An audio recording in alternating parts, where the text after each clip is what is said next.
You know that moment when someone asks, "How are you holding up?" And you automatically say, "I'm fine," while inside you're thinking, "If you only knew how close I am to falling apart." Yet here's what I realized in a session this week. What if that gap between your "I'm fine" and your inner chaos isn't proof that you're broken? What if actually it's proof of something you've been refusing to see about yourself?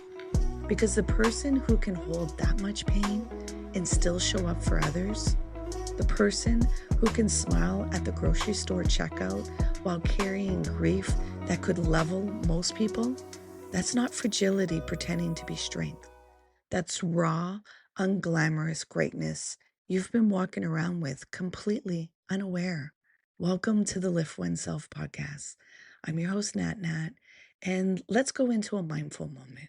Right now, wherever you are, driving, walking, folding laundry, I want you to catch yourself in this moment. Notice you're here.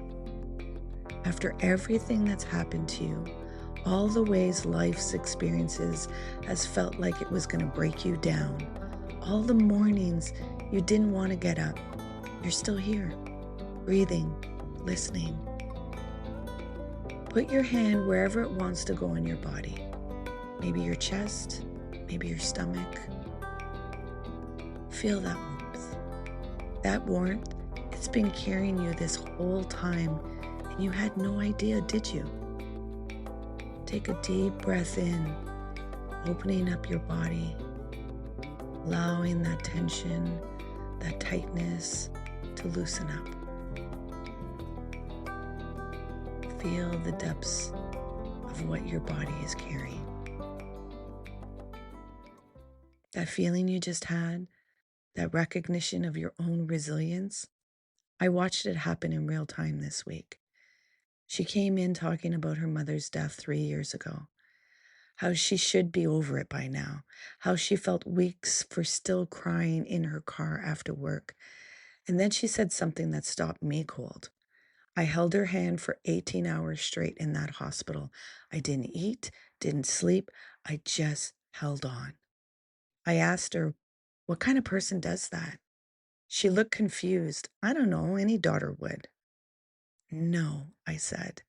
"Most people can't sit with death for 18 hours. Most people would need breaks, would get overwhelmed, would have to step outside. Yet you held space for your mother's entire transition from this world. You were her anchor." The silence in that room, you could feel something shifting. Because here's what we do. We take our most profound acts of love and call them what anyone would do. We take evidence of our unshakable devotion and label it not enough. You've been looking at your grief like it's proof of your falling apart. Yet, what if your grief is actually proof of how deeply you love? What if your exhaustion isn't weakness? It's evidence that you've been carrying more than most people could even imagine carrying. What if you've been calling your superpower your breakdown? You want to know why you keep feeling like you're not doing enough, not healing fast enough, not strong enough? Because you made the pain the main character of your story. And I get it. Pain is loud. Pain demands attention. Pain feels more real than the quiet strength that's been holding you together.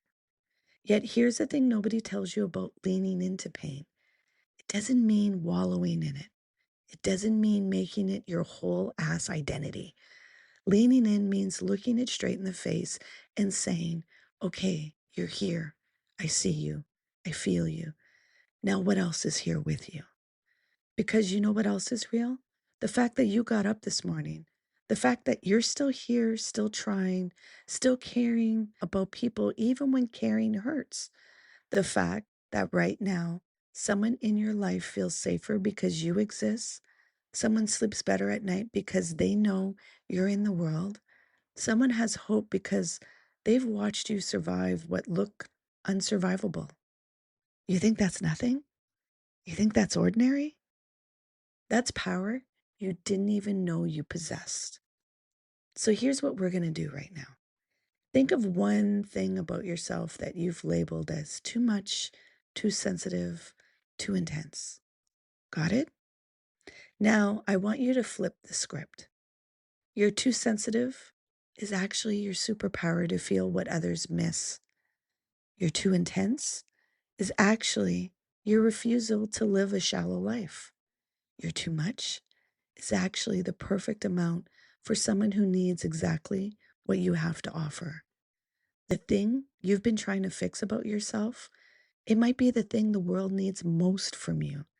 The wound you've been hiding, it might be your greatest source of wisdom. That grief you carry, it's not making you weak. It's making you capable of holding space for others in ways that will literally save lives. Before you go back to your regularly scheduled program, before you slip back into the story that you're somehow not enough, look in the mirror, literally and figuratively. Yes, look in that mirror and say, I see you. I see how hard you've been trying. I see the love you carry, even when it hurts to carry it. Because the person looking back at you, they've been great this whole time. They just forgot how to see it. And maybe it's time to remember. If this hit you in the chest, if you felt seen in any way you haven't in a while, share this with someone who needs to remember their own greatness today. And remember, you're not healing too slowly. You're not loving too deeply. You're not feeling too much. You're exactly who someone needs you to be, especially you. Hey, you made it all the way here. I appreciate you and your time. If you found value in this conversation, please share it out. If there was somebody that popped into your mind, take action and share it out with them. It possibly may not be them that will benefit, it's that they know somebody that will benefit from listening to this conversation. So please take action and share out the podcast. You can find us on social media on Facebook, Instagram, and TikTok under Lift Oneself. And if you want to inquire about the work that I do and the services that I provide to people, come over on my website, come into a discovery call, liftoneself.com. Until next time, please remember to be kind and gentle with yourself. You matter.